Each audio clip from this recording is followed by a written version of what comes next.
This video was brought to you by Squarespace.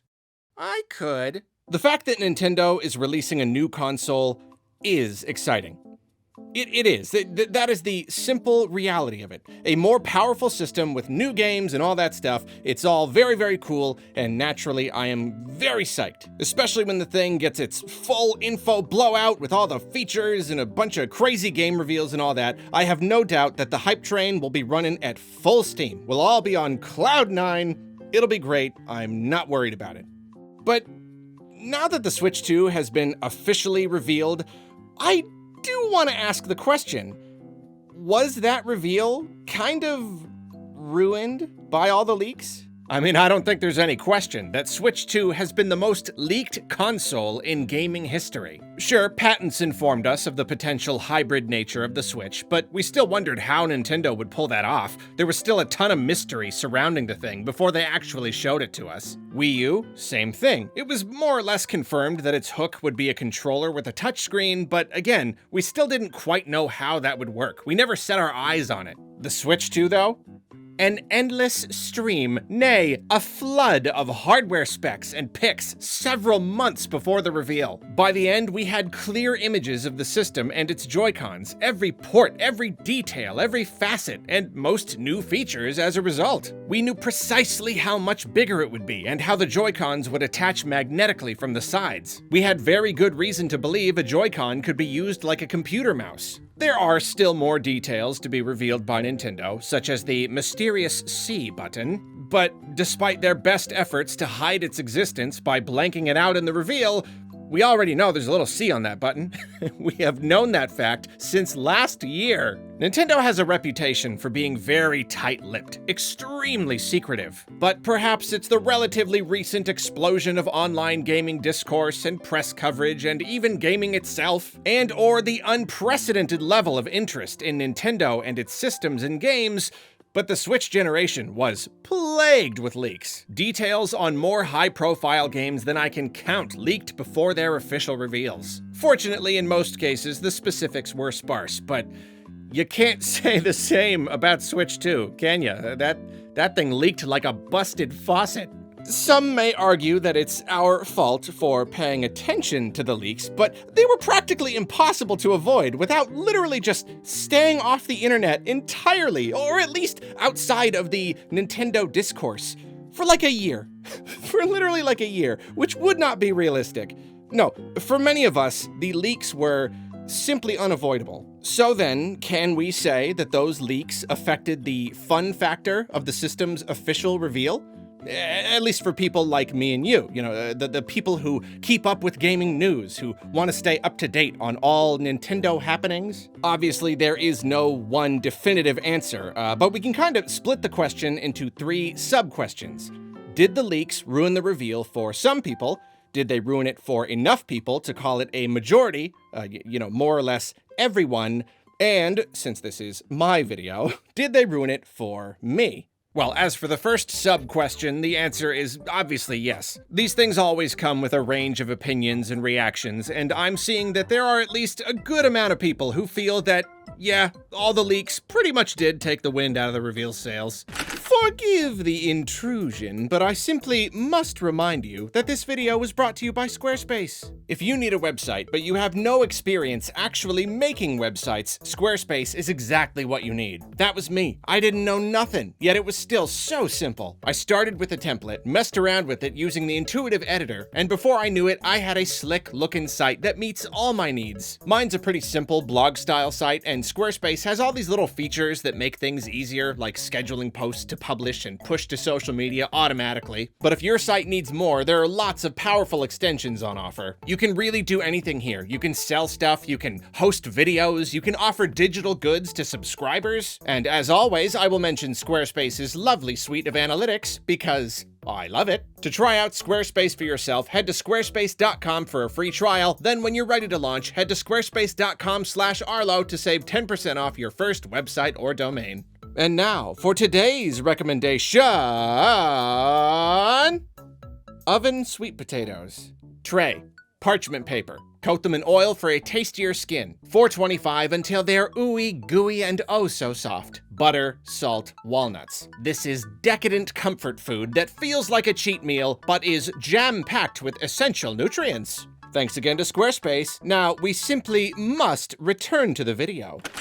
But to get a better idea of just how many people feel this way, and also how strongly those people feel, let's turn to what is, unfortunately, the best source of information I have: a social media poll. I asked my followers how they felt about all this, and as always, this is just one small sampling of Nintendo fans. I think not even quite 12,000 people took the poll. Also, I will admit, ruin, as I used it here, is a very strong word. It's possible that the results would have been different if I'd merely asked if the excitement was reduced at all. But hopefully this can still give us a little insight. 26.6% of pollers, a little over a quarter, said that nah, the reveal was not ruined by the leaks. And you know, I did say ruin, but I also gave the option to only say kind of, so I think most people who selected no meant a definitive no. So that's a decent chunk of people who were unaffected by the leaks, or perhaps who did a better job avoiding them than most. Next, though, is the kind of option, and here we see a rather hearty 49.3%. Almost exactly half of those polled seem to feel that, yes, at least on some level, all the leaks and rumors kinda killed the experience. I would say that's a pretty darn big percentage, especially considering it only gets worse from here. 24.1% of these lovely people, essentially the remaining quarter, have answered a definitive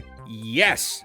The leaks ruined the reveal. The reveal would have been substantially more exciting without them. With some slight rounding, we can see that at least out of these some 11,700 people, a whopping 3/4 of them feel that the reveal was less enjoyable thanks to the many, many months of leaks we all enjoyed and or endured leading up to it. Again, this is a small sampling, but I'd say that's a pretty significant number, and it does more or less seem to mirror what I've been seeing within the general discourse. Is that number high enough to officially label this a majority opinion, and thus allow us to say the leaks definitively ruined the reveal for, effectively, everyone?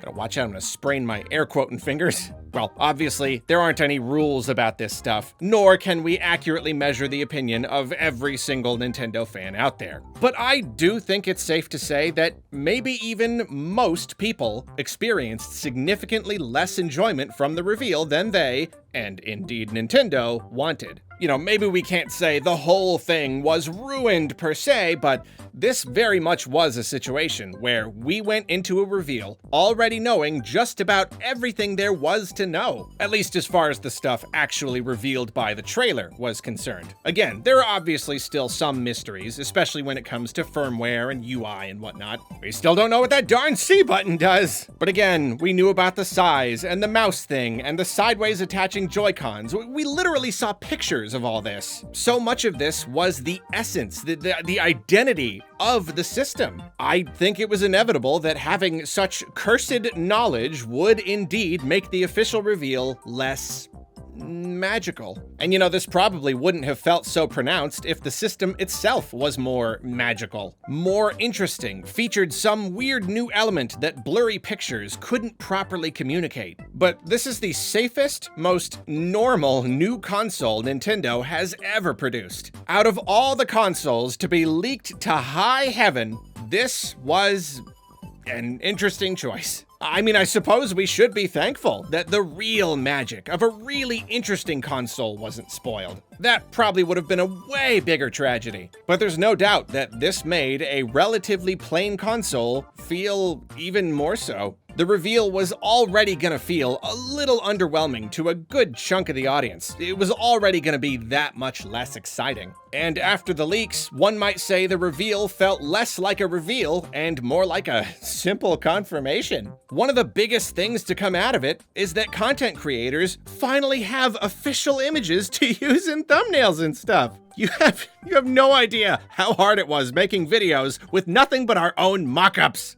I do not know how to use Photoshop. I think if this was broadly seen as an inevitable, albeit unfortunate occurrence, we would all be quicker to simply shrug and move on, you know? But I do see a lot of people more or less blaming Nintendo for the whole situation. The leak started last year, and once that flow got moving, the clock started ticking. Each clearer image widened that hole, made the leak stronger, and it all started eroding away our hype. The longer this went on, the less exciting the reveal would inevitably be. So naturally, there are those who feel Nintendo should have done a better job of preventing the leaks, revealed the system before the leaks could happen, or stepped in and revealed it early to plug up the early leaks before they could become a problem. Right now, there are many fingers pointed at Nintendo. Don't get me wrong. I love pointing fingers at Nintendo. You know, it's in my job description. Really though, I mean, I can understand the feeling. Normally, the reveal of a new console is so unbelievably exciting, a true highlight of each generation. Anything that might dampen that excitement really is a shame, and it's easy to aim our frustration squarely at Nintendo for not getting on top of all this, for simply allowing it all to happen and not revealing the Switch 2 until our hype had all but disappeared. However, I don't think this is entirely fair. Like I said earlier, I think between the increasing ease in which people can capture and disseminate pictures and info, and the much greater interest in Nintendo products in recent years, this kind of thing was inevitable. So many people are involved in the manufacturing and distributing of a device like this, and all it takes is one person hastily snapping a picture when no one is looking, and boom, there it is, you got yourself a leak. And realistically speaking, I don't think we can actually expect Nintendo to do much in situations like this. This is a big company with big, long-term plans. These things take a ton of time to work out and set up, and dates cannot simply be changed easily in every case. And Nintendo, in particular, is immune to peer pressure. They generally don't care much what's going on in the greater industry, even when it kind of affects them. Often they are either too wrapped up in their own little world to care or too proud to be swayed. Perhaps more than any other tech company, they go their own way. You think they're gonna drastically change their plans because of some blurry images from Famiboards users and knockoff accessory manufacturers? I'll admit, I at least entertained the idea that they might want to move the reveal up a little to head some of this off. But in retrospect, we should have never expected things to go any differently than they did. Especially because, again, most of this only affected people really plugged into the Nintendo scene. The really active and passionate online community, which by no means makes up the majority of their audience. Changing their plans because of these leaks, or even acknowledging them in any major way, would only validate them and encourage this behavior. It would set a precedent that this titan would ever move so much as an inch for ants such as these. Silly to even imagine. And then just consider how things would have actually played out had Nintendo decided to announce the system early because of the leaks. They put out the trailer in like September or something, right when the leaks really start flowing. Well, in that scenario, I would imagine the timing of the actual release would remain unchanged, and most likely the timing of game reveals as well. They would probably still want to wait until April to give us the big direct with all the Switch 2 games coming in the first year and beyond. After all that's happened, it's already gonna be so hard waiting 2.5 months for the April direct. Can you imagine having to wait like 6.5? Like, really picture what it would be like if we got this trailer back then in September and then essentially nothing between then and now, and we still weren't done waiting. Maybe there's some element here that I'm missing. Maybe there's something Nintendo could have done better, or maybe it's somehow their fault that so many people were able to get their hands on prototypes and whatnot. I don't know. But it's hard to imagine a scenario where things went any differently. You know, I feel like this all makes sense.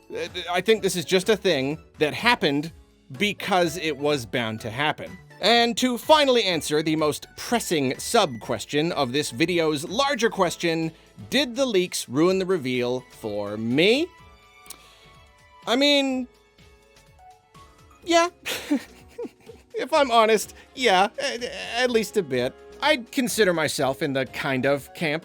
I love the excitement and anticipation of a console reveal, and it really does all hinge on us not knowing quite what the thing is like. Even if we've got something of an idea, I really think at least not knowing what it looks like is so important, you know? So yes, seeing images of the Switch 2 so long before the official reveal made that reveal a good bit less exciting. However, and here's the big thing though, here's the big thing, however, I also just don't think it's a huge deal. I've lived through plenty of brain-melting Nintendo reveals in my life. I was there when they dropped the reveal trailer for the Switch. I tuned into that E3 when they showed off the Wii U for the first time. I stared at my screen in bewilderment, reading articles about the Wii, trying to fathom what I was seeing. It's fun when a reveal really smacks you in the face, and I feel bad for anyone who hasn't been able to experience that. But I also recognize that things change. Even if the Switch 2 is a little boring, it's exactly the follow-up to the Switch that Nintendo needed to make. And even if the leaks killed some of the fun, they were also inevitable. And more importantly than anything, it's just the reveal we're talking about. You know? I mean, this is literally the beginning. We've got an entire generation of game reveals ahead of us. The wheel of time turneth. The hype cycle is starting anew. The Switch 2 train is a-rumblin' and they're calling all aboard, and it's gonna start chugging along very soon, and once it's moving, we will quickly leave this whole leak reveal thing behind. We'll be too busy playing Super Mario Sunshine 2 and Pikmin's 5 through 9 to care. Well, that is the end of this video, and for some reason, writing outros is like really hard, so I usually put it off until the very last minute, and I very frequently end up going in front of the camera itself and hitting record and running through the entire thing before getting to the very end and looking at my teleprompter and realizing I have just mashed the keyboard as a placeholder and not actually written an outro, and that is the situation I find myself in right now. So I might as well just read the outro as written. DFDF.